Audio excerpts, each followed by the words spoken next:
primeira parte do capítulo 8 do livro. Se você quiser anotar, ótimo. Se não anotar, vai sair no boletim, ok? O livro A Ciência é Bom Viver, da página 91 até a página 127, ok? Se você estudar em casa, quando o nosso pastor palestrante estiver passando, você já vai estar mais atento àquilo que vai estar sendo falado. Páginas 91 até a página 127 é o estudo da próxima semana, ok? Todas as quartas-feiras.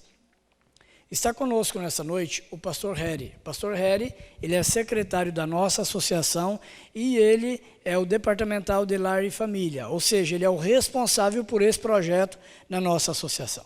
Eu pensei que ninguém melhor do que o pastor Harry, que é o homem desta área, para estar iniciando esse projeto na nossa igreja. Pastor, que Deus te use e Deus te abençoe poderosamente. Obrigado, pastor Isaías. Ninguém melhor, um pouco demais, né? Mas estamos aí, mais uma vez aqui para conversar com os amigos sobre a palavra de Deus. Sempre um prazer voltar à igreja de Joinville.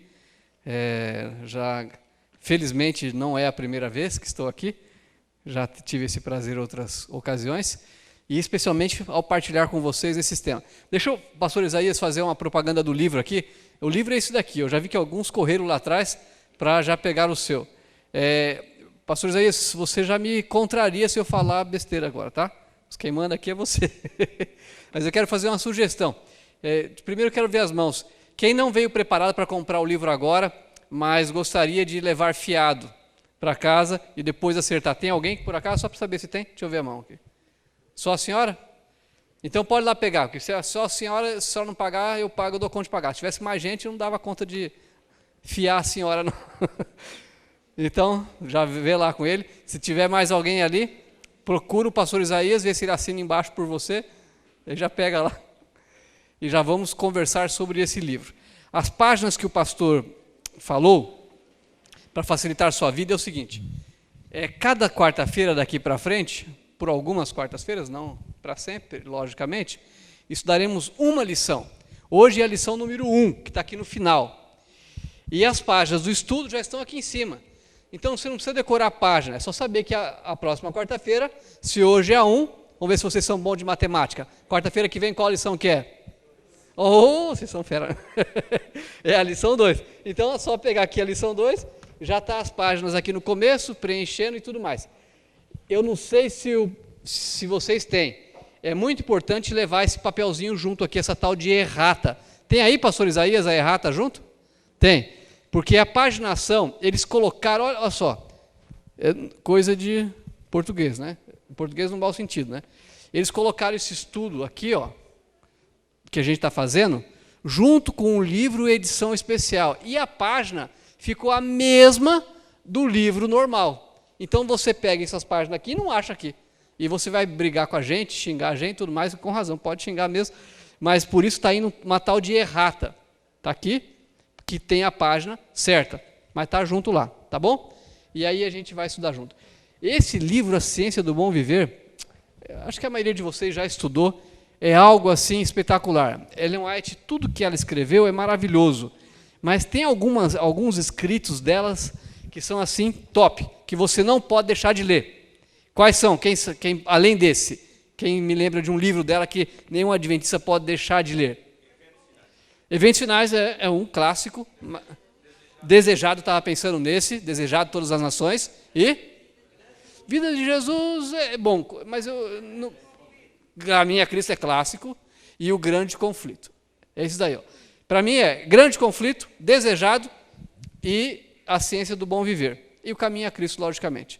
E A Ciência do Bom Viver está junto com esses aqui, que todos nós precisamos ler. Tá bom? Como é que estão os PowerPoints aí? Está tudo... Pode jogar aquele primeiro lá, por gentileza. Eu quero fazer uma introdução sobre a situação que as famílias vivem hoje no mundo que você vive, no Brasil.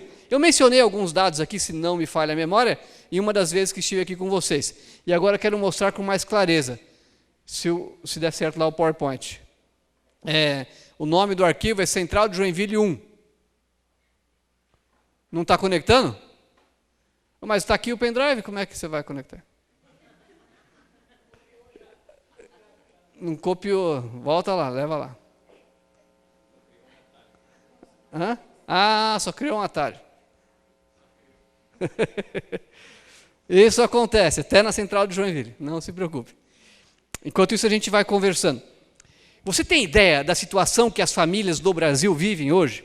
Você tem ideia da situação que nós estamos vivendo? Você tem ideia da situação que, quem sabe, famílias adventistas vivem hoje? Eu pergunto isso não por retórica, porque eu não tinha ideia até ter acesso a alguns estudos. Existem muitos estudos hoje sobre a geração Z. Você já deve ter ouvido falar dessa tal de geração Z. O que é geração Z? Tem algumas gerações, conforme as circunstâncias, que eles foram dando nomes. Isso começou com a geração Baby Boom, que são aqueles que nasceram após a Primeira Guerra Mundial. Então, logo após a Primeira Guerra Mundial, os soldados que sobreviveram vieram da guerra, e mais 50 milhões de pessoas morreram, e eles quiseram repovoar a terra, né? E fizeram filhos à torta e à direita. É a geração que nasceu ali de 1945 até 1960, mais ou menos, né?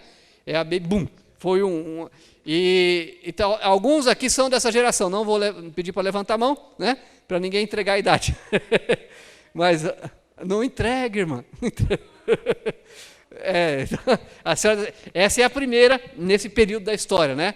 Depois dela veio uma geração que eles não sabiam que letra dar, que nome dar. E como não sabiam que nome dar, usaram a letra X. X no sentido de matemática, quando uma variável que você não sabe o que é, X, né? Então se tornou a geração X. O que é isso? Não sabemos. Que veio então de 1960 até perto de 1980. Estou arredondando o número, se há algum sociólogo aqui sabe o número exato, pode me corrigir tranquilamente, né? Eu faço parte da geração X.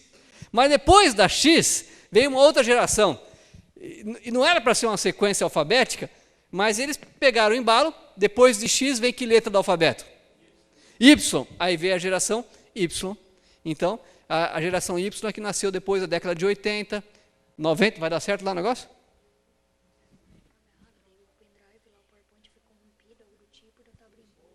Ah, não está. Tá bom, então beleza. O 2 está salvo? Então estamos salvos. Deixa o 2 aí, mas ainda não. Então vamos conversar. A geração Y é a geração que já é uma gurizada, mas uma gurizada já mais madura, década de 80, década de 90, né? O final aí do século 20. Alguém aqui é dessa geração Y, que nasceu na década de 80 e 90? Tem um rapaz ali é esse povo ali mesmo, com essa barba meio assim, do Estado Islâmico ali e tal, é esse gurizada, mas não são de verdade, né? É só a barba. Então, é a geração Y, é o finalzinho do século 20, né? Aí depois disso, entrando no século 21, depois do Y vem que letra? É a geração Z, é quem nasceu no século 21. E essa, eles também chamam de nativo digital. É a geração do meu piá, o Vitor. O Vitor, quando tinha 1 ano de idade, ele pegava o meu iPhone, ele passava o dedo assim para abrir, digitava o código e escolhia os aplicativos e brincava. Com 1 ano.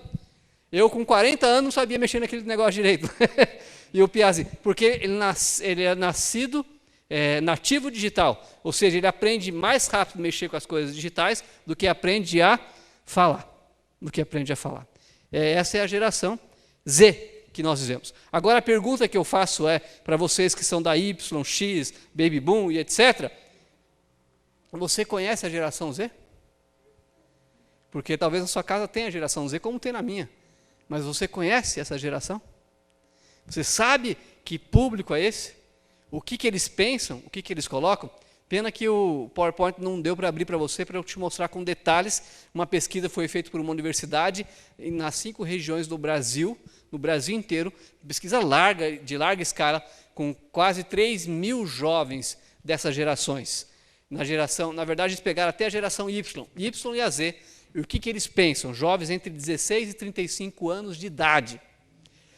Para você ter uma ideia da abrangência dessa pesquisa, quando eles fazem a pesquisa para ver quem vai ganhar na presidência da República na última eleição, era em torno de 1.500 a 2.000 e poucas pessoas cada vez que saía uma pesquisa para ver quem estava na frente, se era o Aécio, se era a Dilma.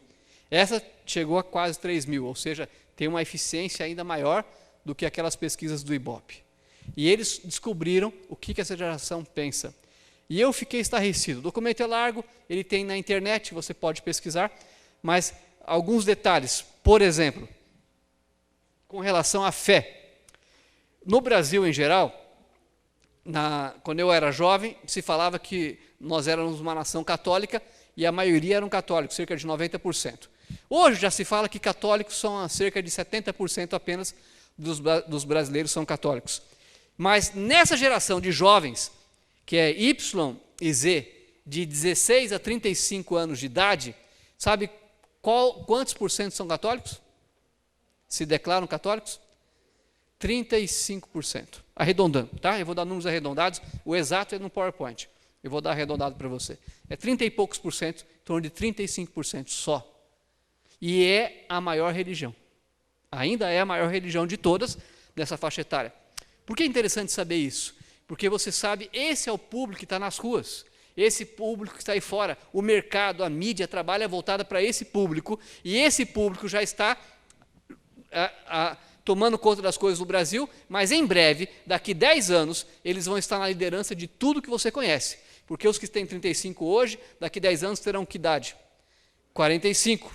E praticamente tudo que você conhece hoje é liderado por gente nessa faixa de 45, pouco mais e tal. Então, o Brasil, em 10 anos, vai ser completamente dominado e composto de pessoas dessa faixa etária. E só 30 e poucos por cento são católicos. Pastor, mas você não é católico, por que você está preocupado? Se a maior religião é a católica, que só tem 35%, o que sobra para o resto? Qual é a segunda religião mais forte depois do catolicismo? Vocês sabem? Nessa geração? Não, tá, vai ser mais abrangente. Não tem luterano, assembleia, tem evangélicos.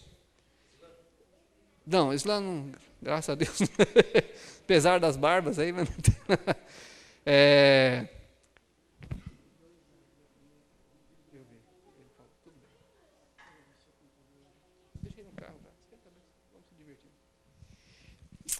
A segunda religião mais forte depois do catolicismo, sabe o que é? É o ateísmo. É o ateísmo. Não é religião, mas é uma forma de fé. É o ateísmo, vem em segundo lugar. Nós temos mais ateus do que qualquer outra forma de fé no Brasil, a não ser católicos, nessa faixa etária. E é a que mais vem crescendo. Mais vem crescendo. Ela poderá superar os católicos? Pode. Você tem um país vizinho aqui, que tem um nível de vida parecido com o do sul do Brasil, que é o Uruguai, que dizem que em torno de 90% lá já são ateus. País da América do Sul. Né? É um país ateu, quase que completamente. E isso está chegando no Brasil também. É a segunda forma de crença ou de fé mais forte. E depois dos ateus, quem que vem? Os evangélicos, com em torno de 15%. Dizem que nós temos cerca de 35% de evangélicos no Brasil, mas entre os jovens, só 15%. Ou seja, daqui uma geração, daqui 10, 15 anos, os evangélicos que estavam crescendo, voltarão a ser minoria, 15%. Você entende a gravidade da situação? E assim vai. E aí a pesquisa falando sobre religião é bem interessante, que ela diz o seguinte, que os jovens dessa faixa, até 35 anos de idade, não confiam mais nas instituições. E as instituições terão, a pesquisa aponta, que se renovar, as instituições religiosas terão que se renovar, do contrário, elas deixarão de ter relevância na sociedade. Deixarão de ter relevância, inclusive a Igreja Católica. E as evangélicas ainda muito mais. Se não fizerem alguma coisa, deixarão de ter relevância, ter impacto, porque apenas uma pequena parcela da população vai dar atenção. E quem é essa pequena parcela que vai estar ainda nessas igrejas? Como? Eu não quero falar essa palavra, fala mais alto. Os experientes, né? É nós. Nós que não somos da geração nem Y e nem Z, é que estaremos lá. E isso já se repete em alguns outros locais do mundo? Já acontece? Já acontece. Por exemplo, na Alemanha, né, país de origem da família de alguns aqui, lá as associações não se dividem como no Brasil. cresce, divide, porque há pouco tempo tinha uma catarinense, agora tem duas, e assim vai. E a gente já está pensando numa terceira catarinense, né? No futuro aí. E é algo que vai se dividindo. Lá não, elas se aglutinam. Duas associações vão diminuindo tanto que não dá para funcionar mais, e junta duas e vira uma só. Daqui a pouco não dá mais, junta mais duas e vira outra só. Igrejas estão fechando. E se você tem o privilégio, alguns aqui eu creio que tem, eu não tive ainda de viajar pela Europa e visitar as igrejas adventistas lá, a não ser as igrejas de imigrantes, as igrejas dos nativos, você olha e só vê o que lá dentro? Irmão, obrigado. Só cabelinho branco, né? E bem branquinho, não tem mais. Ou seja, a igreja, com todo respeito aos que estão vivos, a igreja em si já morreu, né? E aqueles que estão vivos lá estão segurando a alça do caixão. A igreja já não existe mais. E isso pode acontecer com o Brasil? Não só pode, como está acontecendo. Estamos nesse caminho. Estamos nesse caminho. Só que isso não é o que mais me assustou. Isso é uma coisa que os líderes da igreja, os cristãos, não só adventistas, de outras denominações, já têm uma preocupação, e você já deve ter ouvido isso de outras maneiras, de outras fontes, algo parecido. O que mais me assustou, sabe o que foi? Foi com relação à orientação sexual. Eles perguntaram para esses jovens do Brasil, que representam o Brasil inteiro, qual que é a orientação sexual deles, segundo eles próprios. Então, das mulheres do sexo feminino, desse grupo do sexo feminino, de cada 4 moças, adolescentes ou moças, uma se diz homossexual ou bissexual. A pesquisa separa homossexual e bissexual. Mas, para efeito nosso, homo e bi é a mesma coisa. Concorda comigo? Então, juntando as duas coisas, homo e bi, dá 25%. Ou seja, de cada 4 moças, uma é assumidamente, se diz, homo ou bissexual, homossexual. Ok? Então, assim, não dá para julgar quem é quem, você não pode julgar quem, mas é como se na rua estivesse passando, você conta 1, 2, 3, a 4ª é uma homossexual. É assim, é o que tem bastante. Levando em conta que alguns núcleos, como quero crer, entre os evangélicos, esse índice não pode ser tão alto. No interior, onde as influências da globalização são menores, esse índice não pode ser tão alto. Em muitos locais, esse índice não pode ser tão alto. Considerando isso, mas para dar essa média, tem locais em que a maioria das mulheres já são homossexuais. Concorda comigo? Para poder dar a média. Agora, e os homens? Vocês acham que é mais ou menos? É pior ou melhor a situação? É pior mesmo. Dos homens é para cada 3, 1. Um pouquinho mais, é em torno de 35%. 35% dos rapazes são assumidamente homossexuais. 35%. De cada 3, 1. Então, você vê 3 rapazes, 1 é. 3, 1 é. Agora, repito a mesma história. Para dar essa média de 1 em 3, 1 já é. Para dar essa média, considerando que em muitos núcleos a média não é tão alta, quer dizer que em muitos núcleos, em muitos ambientes, em muitos nichos, se é que eu posso dizer assim, a maioria dos rapazes são homossexuais. Aqui existe um grupo esclarecido, deve ter estudantes universitários, vocês podem me concordar ou corrigir lá fora depois, mas quando eu falo para esse assunto para universitários, eles dizem, pastor, é verdade, lá na faculdade é difícil achar pessoas héteros, tanto homem como mulher, a maioria ela é assim. Como é que é o jovem hoje, a cabeça do jovem hoje? Não é que ele é gay, que sai desmunhecando, é que para ele tanto faz ele ter relação sexual com homem ou com mulher. Ele se comporta como homem e tudo mais, mas um dia dá na telha de ficar com outro homem, ele fica. Outro dia ele vai namorar com a mulher, namora. Ele não tem mais compromisso com nada, com fé, com igreja, com família e nem com sexualidade. Ele fica com o que ele quer. Hoje é com homem, amanhã é com mulher, hoje é um monte de gente ao mesmo tempo, amanhã é só um. O que vier na cabeça? Não tem compromisso com nada, entende isso? Para eles, isso é normal. Então, achar uma pessoa que fala assim, não, eu sou hétero, eu fico só com mulher. Pode ser que eu fique com um monte de mulher ao mesmo tempo, mas é só mulher. Isso está cada vez mais raro. Sem entrar na questão de é errado igual, é pecado igual se a pessoa não tem compromisso. Se a pessoa é uma pessoa promíscua, é errado igual. Mas até isso está ficando mais raro. Entende o que eu quero dizer? Agora eu pergunto, que é a pergunta que que é relevante para mim e para você. Esse tipo de situação, ele existe, há um reflexo dela na igreja ou não? Há um reflexo na igreja. Claro que há. E como em todas as áreas. Essa parte a gente gostaria que não houvesse um reflexo. Ou a gente não quer ver. Mas é. E é isso que me assustou, porque eu sou pastor da igreja, me acho relativamente esclarecido. Não sou grande coisa, mas relativamente o suficiente para enxergar o mundo no qual vivo. E eu não notava isso na minha igreja, e nem sequer no mundo. O resultado, eu sabia que no mundo está cheio de homossexual. Isso aí todo mundo vê, não precisa nem ter olhos para ver isso. Porém, todavia, eu não tinha ideia que era essa quantidade. De cada 3, 1. Na média, em alguns lugares, mais da metade já são.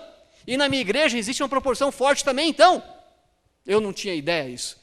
E eu sentei estarrecido, de boca aberta, e fiquei sem falar alguns segundos, só alguns minutos, em choque. E eu fiquei preocupado porque eu tenho um filho de 7 anos. Quando eu li a pesquisa, ele tinha 6 anos, foi ano passado. E eu pensei, daqui 10 anos, meu filho vai ter 16, quando eu li a pesquisa. Daqui 10 anos, ele terá agora 17. Ele vai estar bem nessa geração, só daqui 10 anos. O mundo tem mudado rapidamente. Se está assim hoje, como estará daqui 10 anos? Se hoje, de cada 3 rapazes, 1 é homossexual, na média, daqui 10 anos, como estará essa média? 2 para 1. Ou seja, do ponto de vista matemático, claro, tem educação, fé, etc., misericórdia de Deus, mas do ponto de vista matemático, qual é a chance que meu filho tem de ser homem? 50%, quando chegar a hora que ele estiver nessa geração. É claro que ele será homem pela graça de Deus, pela misericórdia de Deus, pela educação que ele recebe e tudo mais. Sim, é claro, mas ele vive num mundo que as chances dele são pequenas. Você entende isso? A preocupação de um pai? As chances são pequenas. É só pela graça, é só pela misericórdia, mas a chance dele é pequena. Essa é a situação que nós vivemos. Agora, os pais têm noção disso? Vocês pais, vocês avós, têm noção da situação disso? Uma senhora fez um pedido de oração e ela falou assim, ora por um aluno meu, porque ele diz que é homossexual. Eu pensei, grande coisa. 1 de cada 3 falam isso. Que série ele está? No pré. Aí eu me assustei. No pré. E não tem quem tire da cabeça do guri que ele é homossexual. No pré. Você imagina isso? Agora eu pergunto, e aí tem o X da questão. E tem mais coisas que o tempo não permite a gente conversar sobre essa pesquisa e a relevância disso. Mas o X da questão. A pergunta que eu quero fazer é, onde é que essa turma está aprendendo a ser assim, homossexual, a não ter compromisso com nada, e todos os desdobramentos, que não é só isso, que formam a tragédia da família de hoje. Onde é que eles estão aprendendo tudo isso?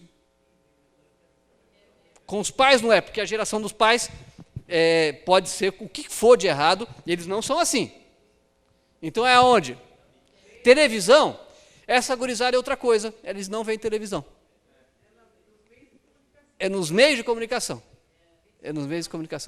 Agora, aí que está a questão. Por que essa criança do pré diz que é homossexual?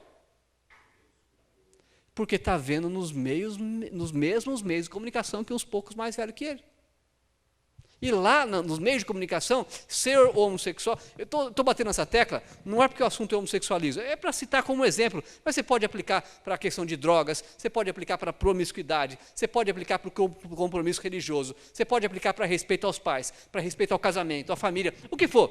Mas aí, pegando um gancho nesse assunto, só para servir de exemplo, é uma coisa que choca a gente. Essa criança aprendeu isso aonde? Nos meios de comunicação. Nos meios de comunicação, ser homossexual é uma coisa normal, linda ou feia? É linda. Quem dera fosse normal. É uma coisa maravilhosa.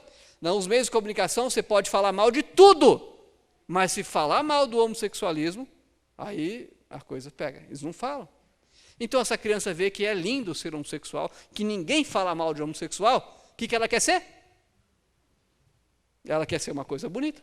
E ela não recebeu orientação, ela não faz parte do clube de aventureiros. ela não tem um lar cristão, adventista, não leva na escola sabatina, não tem professores, não estuda na escola adventista, nesse caso estuda, né? Mas ela não tem os princípios que você e eu temos. Entende a diferença? Isso é normal, não tem barreiras, não tem filtro. Agora eu vou fazer outra pergunta para chocar você, antes de a gente recapitular aqui a lição de hoje, que é rapidinho, do livro. Se essas crianças estão aprendendo, esses jovens estão aprendendo tudo isso e muito mais na mídia, se é o caso, é a mídia, quanto de mídia que o jovem adventista vê a menos que os de fora? A mídia que o jovem adventista vê é muito diferente da mídia que o não adventista vê? É muito diferente? A quantidade de tempo que o jovem adventista fica diante da mídia é muito diferente da quantidade de tempo que ele fica, que o não adventista fica? Ou seja, se não é diferente nem na qualidade nem na quantidade, por que o jovem adventista será diferente do de fora? Se ele está sendo doutrinado pela mesma religião, por assim dizer. Por que será diferente? É por isso que alguns pais vão se chocar quando receberem notícias e tragédias na família. É por isso que alguns não querem ver que a sua família já está se deteriorando. E é por isso que hoje é o dia da salvação. Hoje é o momento de você tomar decisões. Lá em casa a gente está tentando tomar algumas decisões com relação à mídia e com relação a outras coisas mais da vida espiritual. Porque eu quero dizer como Josué. Eu gostaria de dizer assim, olha, eu não sei quanto a você, nem você, mas eu e a minha casa serviremos ao Senhor. Eu quero dizer isso, eu preciso dizer isso. Esse é o mínimo que eu posso fazer como pastor adventista do sétimo dia. Então a gente está tentando cercir a mídia de todas as formas lá. Lembra que eu falei que meu filho com 1 ano de idade, ele já era um nativo digital, ele já mexia no iPhone e tudo mais? Pois ele adora esse tipo de coisa. E eu achava lindo, muito engraçadinho que ele mexia. Só que agora ele quer fazer tudo no telefone. Então nós estamos cortando tudo isso, cortando. E cortar é mais dolorido e mais difícil do que ensinar no começo, não é verdade? Televisão, já não temos mais TV a cabo, nem TV aberta lá dentro de casa e tudo mais, mas ainda tem acesso via internet a alguma coisa que a gente quer assistir, mas tem a hora certa para assistir, e ainda creio que nós temos que crescer muito ainda, mas a gente tem agora um filtro mais consciente, não que antes não tinha, lógico, como toda família cristã, tinha um filtro forte, mas estamos achando que ainda não era o suficiente. Aumentamos esse filtro muito mais e acredito que Deus vai nos mostrar formas de aumentar ainda mais. E com cuidado, com sabedoria, para não deixar nossa família ficar alienada, por um lado, e ao mesmo tempo não ser doutrinada por Satanás. E só por Jesus. E só por Jesus. Esse é um lado. O outro lado é preencher esse espaço, essa lacuna com alguma coisa. Porque as famílias chegam em casa hoje e tem tempo para relaxar, assistir alguma coisa, um jornal, nada de perverso, nada de diabólico, por assim dizer. Só ver no jornal um programinha, tal, uma novelinha, os 10 mandamentos, um negocinho assim, né? 10 mandamentos está passando ainda? Ou já mudou? Não sei. O negócio... Pode se entregar, não tem problema. Hã? É para ele só 9, né? Eu não sei mais o que, e tarará. Assim, nada de assim... Que terrível que você ficaria corado se o pastor aparecesse de vergonha. Não que alguém hoje fique com vergonha de pastor mais, né? Mas nada disso, né? Mas assim, o normal. Mas tem um tempo ali, 1 hora, 1h30, 2, alguns que tem mais tempo, até mais do que isso. Mas para fazer um culto familiar de 5 minutos, não tem o quê? Não tem tempo. A maioria não faz, que eu sei, porque eu já fiz a pesquisa anônima entre membros da igreja adventista em diversas igrejas. De cada 3 famílias, uma só faz culto familiar, ou pelo menos diz que faz. De cada 3 famílias, 2 não fazem culto familiar na ocasião e na região que eu fiz a pesquisa no Rio Grande do Sul, em vários pontos do estado. E aqui não deve ser muito diferente disso. A maioria não faz o culto familiar. E não faz por quê? Aí você pergunta, por que não faz o culto familiar? Qual é a resposta mais comum? Não tem tempo, não tem tempo. Mas será que é verdade? Não pode ser verdade. Não pode ser verdade. Não tem tempo porque não é o quê? Porque não é importante, não é prioridade. A hora que o filho se torna alguma coisa que ele não quer, ou a filha, ou a mulher faz alguma coisa que ele não queria que ela fizesse, ou o marido, ou isso, e a desgraça vem, aí vem todo mundo para o culto de quarta-feira, né, pedir oração. Ah, misericórdia, né? Ah, e vigília e tudo mais. E Deus tem misericórdia mesmo, né? Pode vir, é para vir, não estou dizendo que não é para vir. Estou dizendo que podia ser remediado, evitado esse tipo de coisa, né? E eu acho que Deus não é que nem homem, né? Que se ele fosse que nem eu, Deus ia falar, mas eu te avisei, porque você não fez o que era para fazer, né? Ficou buscando o diabo, brincou com fogo, acabou o quê? Queimado. E queima mesmo, O coitado do pastor Isaías, que está na linha de frente, pastor de igreja, eu lá na associação, eu falo com meus colegas de maneira bem franca, uma das vantagens de estar na associação é que a gente sofre menos.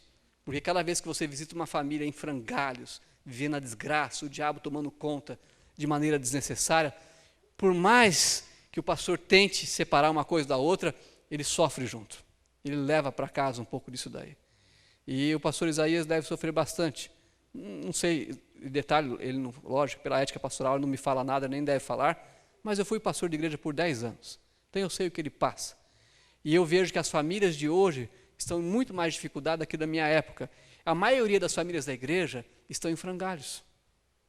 Então, na hora de vir para o culto, é todo mundo bonitinho. Tudo internadinho, belezinha, de mãozinha dada.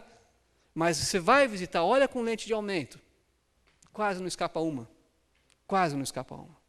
A desgraça está tomando conta de forma geral. Precisa disso. Precisávamos passar por isso. Amigão, joga o PowerPoint que funcionou aí, o 2. Abra seu livro Ciência do Bom Viver, se você tem, né? Logicamente, na lição 1. Veja que coisa fantástica que Ellen White fala a respeito disso que a gente está conversando. Temos aí 5 minutos para terminar essa lição. Vamos ler junto ali. Pode jogar a lição, pode passar. Se tiver um passador de slide aí, para mim pode trazer também, já ajuda. Pode passar. Mais um. Segura aí. Volta aquele lá, só aquele lá. Aí. Pouco pode Deus fazer por homens que perdem o senso de dependência dele. Ah, Senhor, me ajuda. Você tem senso de dependência de Deus? Joga o próximo. Aqui você vai preencher as lacunas na tua lição aí, se você tem, mas o importante é a gente fazer junto aqui. Pergunta lá em cima. De que tipo de mães Jesus ouve as orações e atrai a si mesmo? Veja aqui, tem aí, cabra, aponta para lá, tá, e atira aqui. Olha lá, que tipo de mãe? Interessante que não é toda mãe que Jesus ouve a oração. Ué, como assim, pastor? Não é toda mãe? Não, vamos ver que tipo que ele ouve então. Mas o Salvador, deixa eu ver se tá. Compreendeu o cuidado e a preocupação das mães que estavam procurando o quê? Educar. Não é todas as mães, mas as mães que estão procurando educar seus filhos em harmonia com o quê? Com a internet. É isso que está escrito aí? Com o iPad, iPhone, iPinho, sei lá o quê, com as mídias. É isso que está escrito aí? É harmonia com o quê? Com a palavra de Deus. Ouvira-lhes as orações. Ele próprio as atraía a sua o quê? Presença. Existe aqui uma mãe e uma avó que quer ter suas orações ouvidas? Então, as mães que educam em harmonia com a palavra de Deus. Palavra de Deus. Né? Isso é que dá prazer. O meu filho, já falei dele, coitadinho, não quero denegrir a imagem dele, daqui a pouco ele vai crescer, quem sabe vai se casar com uma das belas meninas que tem aqui dessa igreja, né? E vocês vão brincar com ele depois. Mas ele era um alemãozinho difícil, viu? Deve ter puxado a mãe, porque era muito difícil, não era fácil, não. Mas Deus tem abençoado, é água mole, pedra dura, e tem devagarzinho. Quietinho. Senão aí vai ter 2 alemãos sofrendo lá em casa. E aí, esse menininho, eu pensava assim, o que vai ser desse menino quando crescer? Mas Deus tem mudado, tem operado milagres nele. Sabe qual o livro que ele mais gosta de ler e quer que eu leia mais, não quer que eu pare? Belas Histórias da Bíblia, aquela versão antiga que eu guardei, de 10 volumes, que é praticamente o Espírito de Profecia numa linguagem para criança. Né?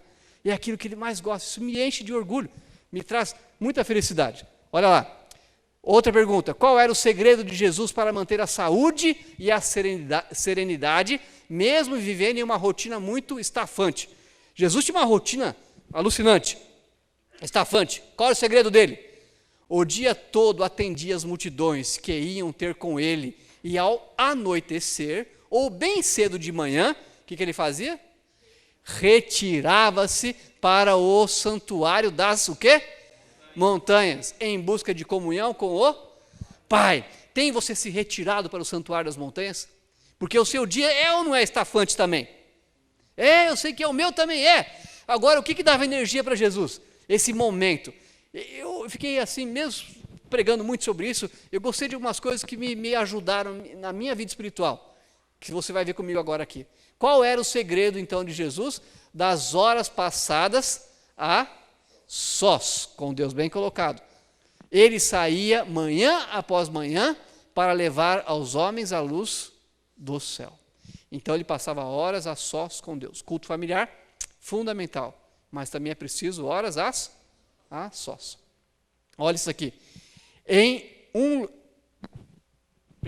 lugar de trabalhar sem parar, qual é a base para uma vida de sucesso e cheia de realizações? É trabalhar sem parar? Será que é isso daí? Todos quantos se acham sob as instruções de Deus precisam de uma hora tranquila para quê? Comunhão. Esse número aqui não existe no original, mas esse aqui para mim foi o slide que eu mais gostei. Número 1, o próprio coração. Comunhão com quem? Não é com Deus, é com o próprio quê? Você se conhece? Você tem um momento com você? Sabe, tem um ditado que diz que de médico e louco todo mundo? Tem um pouco. De médico eu tenho minhas dúvidas, mas de louco eu tenho certeza. Porque se alguém aqui trabalha na área da psiquiatria ou psicologia, também tenho certeza que vai concordar comigo. Está todo mundo meio doido. Inclusive vosso servo que vos fala, né? Todo mundo. Todos nós temos desequilíbrios. E a gente precisa de um momento para diminuir isso com o próprio quê? Coração. E 2, mas não é só com isso, e também com o quê? Com a natureza. E também, o mais importante, com quem? Deus. E aí olha o resultado disso. Este é o preparo eficaz para todo o trabalho feito para o Senhor. Veja, eu fiquei pensando, eu sou pastor, eu trabalho para Deus. Eu posso ter um momento diário de comunhão com Deus, eu procuro ter. Comigo mesmo, eu não estava tão preocupado com isso. Vou tentar pensar mais nisso. Mas existe um segundo fator que para mim é complicado, que eu moro num apartamento ali no Saguaçu, que é o contato com o quê? A natureza. E é os 3 juntos que dão harmonia para a pessoa servir a Deus. Eu pensei, como é que eu vou fazer isso? E é diferente. Eu percebo que quando a gente faz um encontro de pastores no meio da natureza, tem outra dimensão em relação a quando a gente faz um encontro de pastores no auditório da associação, que é um auditório fantástico que tem lá. Mas não é a mesma coisa, é diferente. Um culto aqui na igreja tem a sua relevância, mas um culto no retiro de carnaval no meio de algum sítio por aí, não causa um impacto muito maior? É isso, e eu precisava disso todo dia. Como é que eu vou fazer isso? Não sei. Quem sabe o pastor Isaías, que é rico, vai me mostrar aí um quintal legal na casa dele aí? Não sei. Né? Este é o preparo eficaz para todo o trabalho feito para o Senhor. Entre o vai e vem da multidão e a tensão das intensas atividades da vida, aquele que é assim refrigerado será circundado de uma atmosfera de luz e paz. 4ª pergunta. Que tipo de sentimento não deve esperar quem pede a Cristo libertação contra impulsos adúlteros, homossexuais, de ira ou violência, por exemplo? Então, que tipo de sentimento quem tem esses impulsos não deve esperar? Olha só. Não espereis sentir que estáis o quê? São, no sentido de curados, né?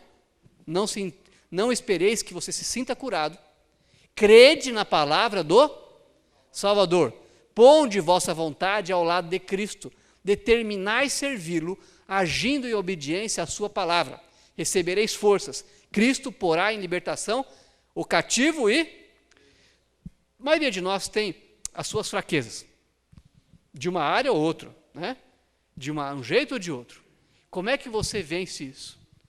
Você não deve, eu acho interessante isso, não deve orar e esperar que você se sinta, eu não tenho mais fraqueza, né? Eu tinha um fraco lá e tal, não tenho mais, não sinto mais vontade. Isso não vai acontecer. Você tem que simplesmente obedecer. Não esperar sentir que aquilo ali saiu do seu coração. Você vai fazer o que é certo, quer sinta, quer não sinta. É isso que ela quer dizer. Não espere a vontade vir. Você age. O reino dos céus é para aqueles que tomam o reino dos céus de Jesus na parábola, né? De assalto. Ou seja, você vai obedecer. Você vai fazer o que é certo. Você não vai dar bola para o seu coração, porque enganoso é o coração, né? Vamos lá. Qual é a promessa de Cristo para quem luta contra o remorso do pecado? Sabe, é possível que muita gente cometeu deslizes graves e é machucado pelo remorso. Nesse mundo desgraçado que a gente vive, é bem provável que isso seja bem comum. Como é que você faz? Se você está machucado pelo remorso das besteiras que fez. Cristo diz, eu tirarei vossos pecados, dar-vos-ei paz, comprei-vos com o meu sangue, sois meus, minha graça fortalecerá a sua vontade enfraquecida, o remorso do pecado eu hei de remover. Olha, interessante, eu não conhecia esse texto, ou não tinha prestado atenção. Não está falando que vai remover o pecado, vai remover o quê? O remorso do pecado. Interessante. Porque o pecado a gente já sabe que ele remove, ele perdoa. Mas às vezes eu fui perdoado, mas continuo remorçado, como dizia minha avó, né? Como é que Deus tira o remorso do pecado? Ele promete, ele tira. Olhai ao Salvador, sua graça é suficiente para subjugar o pecado. Que esperança a história da mulher adúltera traz para aqueles que foram longe nos pecados sexuais. Foi longe demais. A coisa complicou. Consequências em todos os aspectos. O que faz? No reerguimento dessa alma caída, a mulher adúltera, Jesus realizou um milagre maior do que na cura da mais terrível doença. Curou a doença espiritual que produz a morte eterna. Esta arrependida mulher tornou-se um dos seus mais firmes, o quê?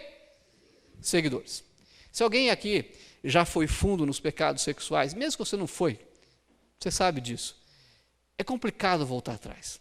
É complicado deixar de ter essa fraqueza.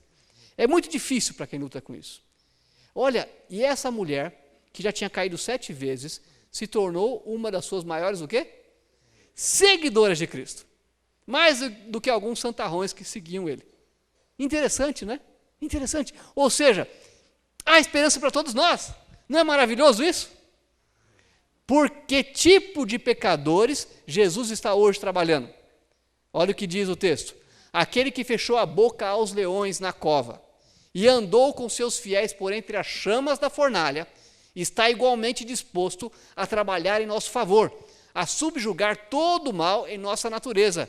Hoje está ele ao altar da misericórdia, apresentando perante Deus as súplicas dos que lhe desejam o auxílio.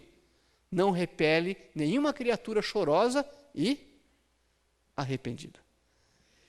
A última frase é, ele não repele nenhuma criatura chorosa e arrependida. Nenhuma.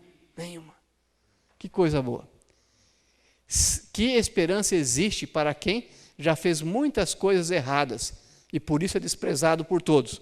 Deus tirou o teu pecado, tirou até o teu remorso, mas o povo continua te julgando pelo que você fez. E aí? Como é que muda isso? Olha lá. Aqueles que se envolvem para ele em busca de que se envolvem para ele em busca de refúgio, Jesus ergue acima das o quê? Acusações e da contenda das o quê? Línguas. E na igreja é um lugar que às vezes tem acusações? Ou não? Tem, né? Eu sei que aqui tem menos, mas em geral tem mais, né? E as línguas mexem muito na igreja ou não mexem muito? Pouco, né? Eu sei, mas tem lugar que mexe bastante. Eu sei que aqui não mexe muito, né? Mas olha o que Satanás, olha o que Deus fala. Jesus ergue acima das acusações e da contenda das línguas. Não é maravilhoso isso? Não é maravilhoso? A gente está acima, né? Acima dessas coisas. Nem homem, nem anjo mau algum podem comprometê-los. Cristo os liga à sua própria o quê? Natureza divina humana. Ele se acha ao lado do grande Salvador, na luz que procede do trono de Deus, e ninguém ousa mais denegrir a imagem desse. Essa é a vontade de Deus para mim e para você. Conclusão: Jesus conhece as circunstâncias de toda pessoa, a minha e a sua. Quanto maior a culpa do pecador, tanto mais necessita ele do Salvador. Seu coração de divino amor e simpatia é atraído, acima de tudo, para aquele que se acha mais desesperadoramente enredado por laços do inimigo. Com o próprio sangue, assinou ele a carta de emancipação da raça humana. Quanto mais desesperadora for a situação do pecador, mais ele precisa do Salvador. Você, por acaso, está numa situação desesperadora? Eu estou. Eu preciso do Salvador. Talvez mais do que todos aqui presentes. Mas eu tenho esse Salvador.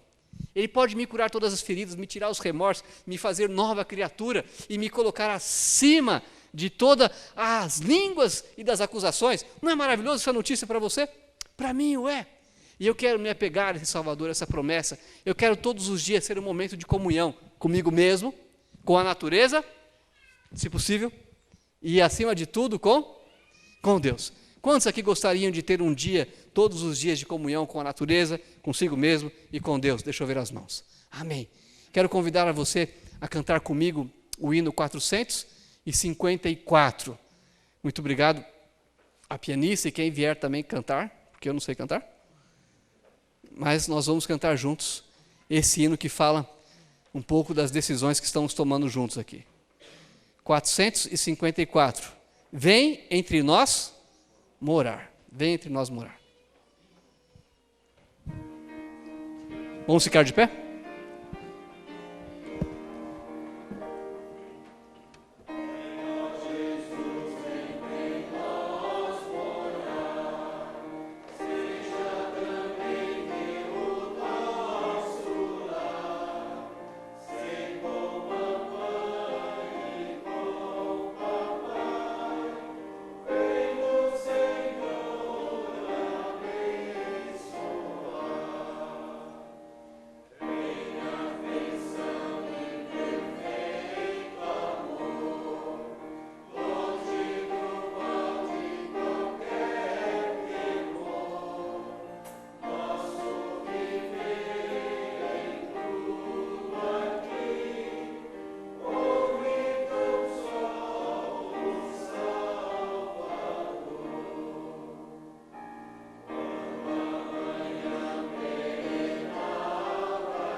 Senhor Deus, mais do que nunca é relevante essa frase.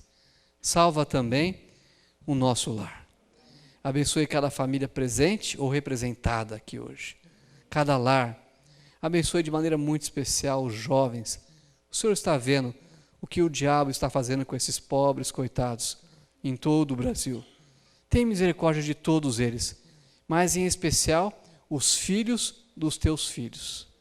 Que eles possam permanecer nos teus caminhos contra a onda da imoralidade, do homossexualismo, das drogas, da irreverência, da falta de alicerce, que eles possam se manter firmes aos princípios sagrados e eternos e serem fiéis servos teus, porque ao mesmo tempo que são os mais tentados, também são para a tua igreja os mais necessários. Cuide deles, cuide das famílias, ajude-nos, Senhor, a tomarmos decisões para não chorarmos quando for tarde demais. Ajude-me que hoje, que é o dia da salvação, eu possa entregar a minha família como um altar aos teus pés todos os dias. E quando o Senhor voltar nos buscar, quem sabe o Senhor perguntar, Harry, aonde estão os filhos que eu lhe dei? Ou eu posso apresentar a minha esposa, meu filho, toda a minha família, unidos esperando para serem levados para a Canaã celestial. e que o mesmo privilégio tenha cada um dos teus filhos aqui hoje presentes. Em nome do Senhor Jesus. Amém, Senhor. Amém.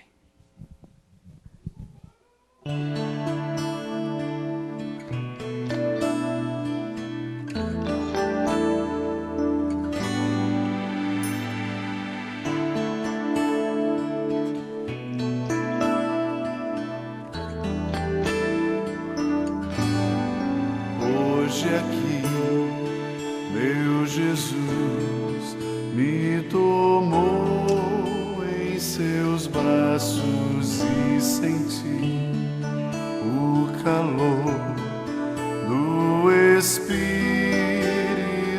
Santo.